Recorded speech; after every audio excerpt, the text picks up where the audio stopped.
Assalamualaikum warahmatullahi wabarakatuh. Jumpa lagi bersama saya Naim Masud di channel tentang perekselan. Nah, pada kali ini saya akan membahas mengenai bagaimana cara membuat diagram.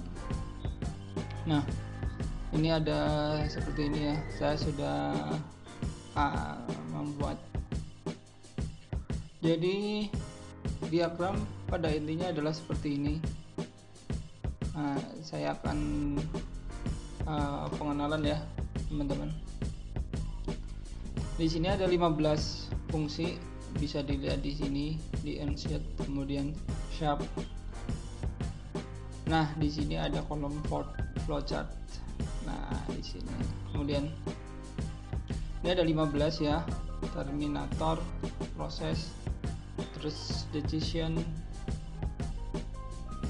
dokumen, multiple, kemudian data storage. Nanti saya akan menjelaskan masing-masing di sini ya. Nah, untuk gambarnya adalah seperti ini. Nanti teman-teman juga bisa lihat di internet ya. Jadi untuk Terminator di sini untuk permulaan ya, untuk teman-teman yang sudah mahir nggak masalah, ini untuk pengenalan aja. Untuk Terminator adalah digunakan yaitu simbol yang menunjukkan awal atau akhir. Nah, di sini teman-teman bisa lihat di sini Terminator. Di sini ini. Nah, ini Terminator. Jadi untuk mengawali dan membuat flowchart biasanya memakai seperti ini. Kemudian yang kedua adalah proses, yaitu simbol yang menunjukkan kegiatan yang sedang dilakukan. Nah, ini simbolnya adalah seperti ini. Teman-teman bisa dilihat di sini di insert ya. Kemudian di sini. Jadi untuk yang standar adalah untuk proses. Kemudian decision bentuknya seperti ini ya. Nah, teman-teman juga bisa lihat di sini. Nah, di sini udah. Bisa lihat di bawahnya di sini. Nanti kalau misalnya diklik ada keterangannya seperti ini ya. Kemudian dokumen, ini adalah dokumen, simbol dokumen menunjukkan dokumen bentuk fisik, output yang dicetak. Kemudian ini ada multiple, kemudian ada data storage ya, seperti ini bentuknya. Kemudian ada data tab data, kemudian input output, kemudian manual. Ini di sini manual ya teman-teman,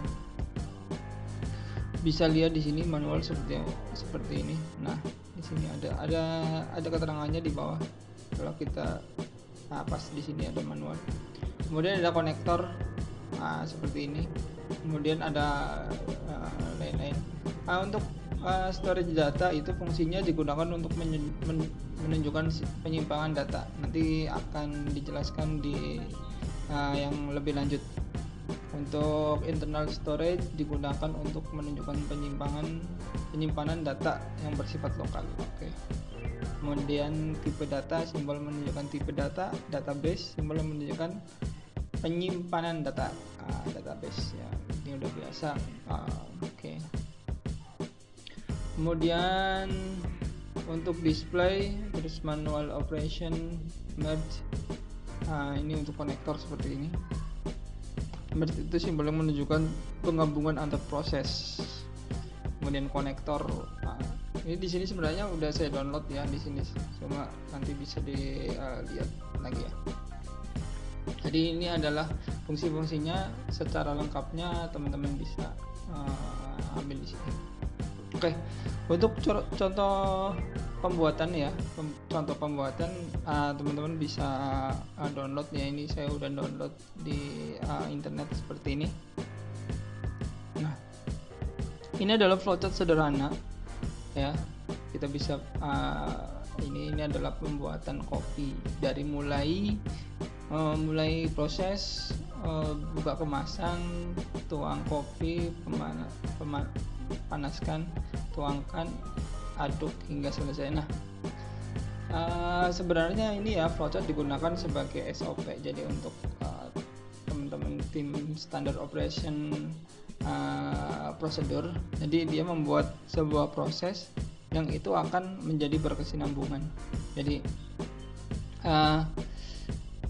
Jadi pada intinya adalah agar si karyawan, kadang-kadang kita juga agak males ya kalau misalnya melihat standar operasional.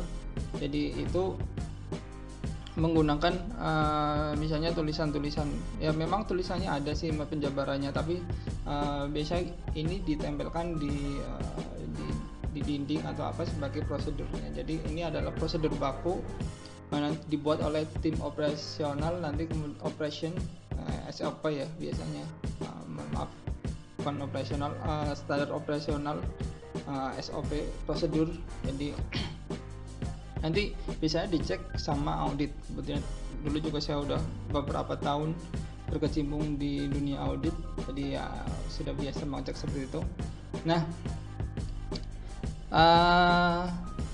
seperti ini ya, ini adalah contohnya.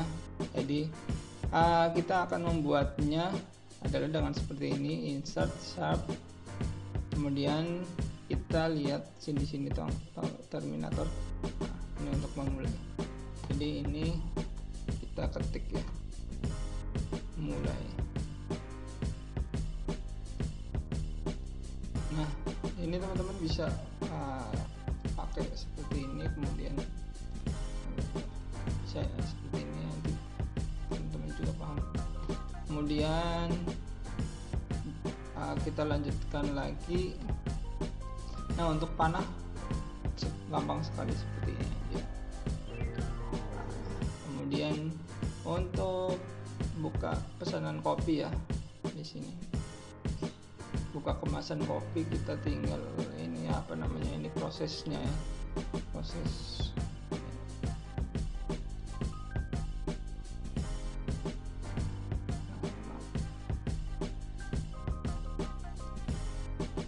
buka kemasan kopi.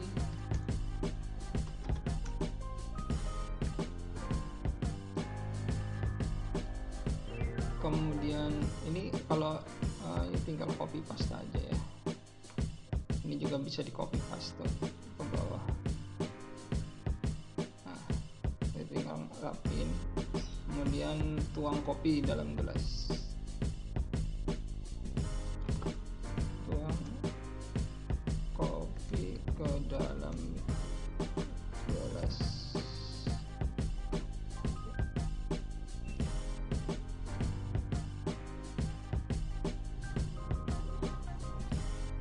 Nah,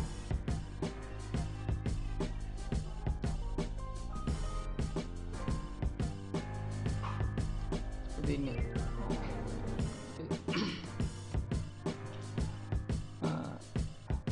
Ini ya, kemudian kita masuk insert lagi gelas. Oke, sorry. Kemudian panaskan air. Ini ya, menggunakan data seperti ini. Nah, nanti kalau misalnya ini bisa seperti ini.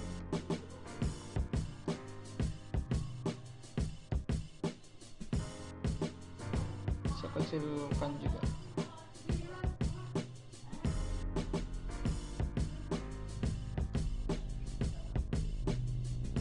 Nah, seperti ini.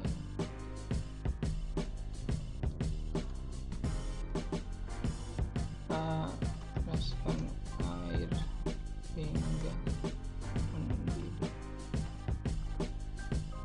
Nah, kalau mau ganti font tinggal seperti ini ya, di sini teman-teman.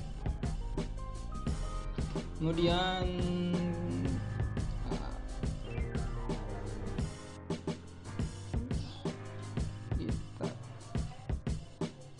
kalau mau pindah pastikan ada tanda seperti ini ya.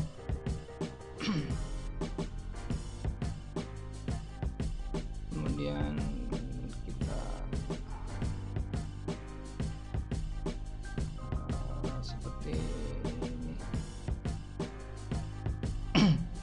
Nah ini untuk tuangkan kopi, berarti tuangkan air ke dalam gelas.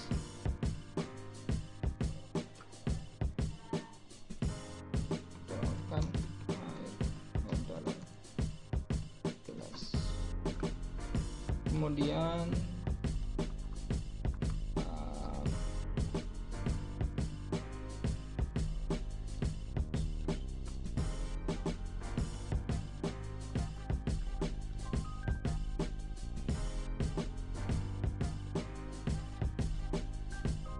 ini aduk hingga rata.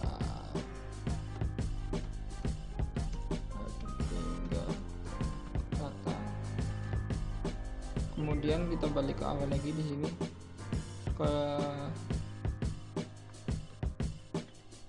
ini jadi untuk fungsi ini awal sampai akhir ya, ini yang ini nih, terminator ini. Nah, kita balik lagi ke sini. Nah, nanti tinggal teman-teman rapiin aja, kalau mau ganti segala macam tinggal dirubah.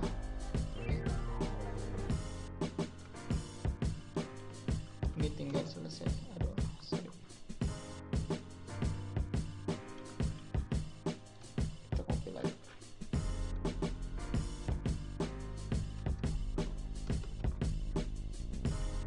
Selesai.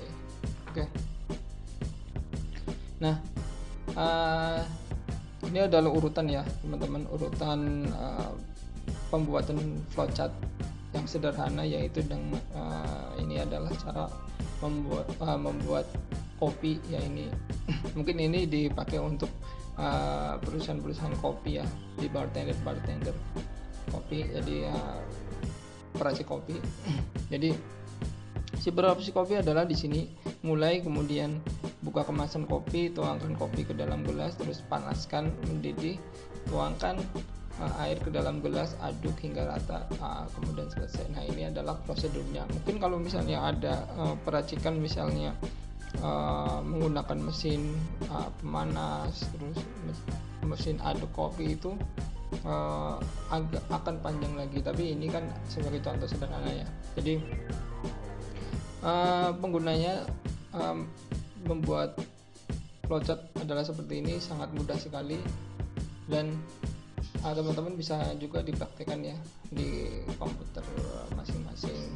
Jadi bagaimana cara proses membuat flowchart seperti ini bisa dipakai untuk orang-orang standar operational procedure SOP ya. Jadi ini untuk mengecek mereka gitu, untuk mengecek jadi untuk agar SOP itu bisa mengontrol pekerjaan agar bisa sesuai dengan prosedur yang diinginkan perusahaan. Nah, sekian saja ya untuk pembahasan mengenai flowchart. Nanti kita bisa bahas lagi di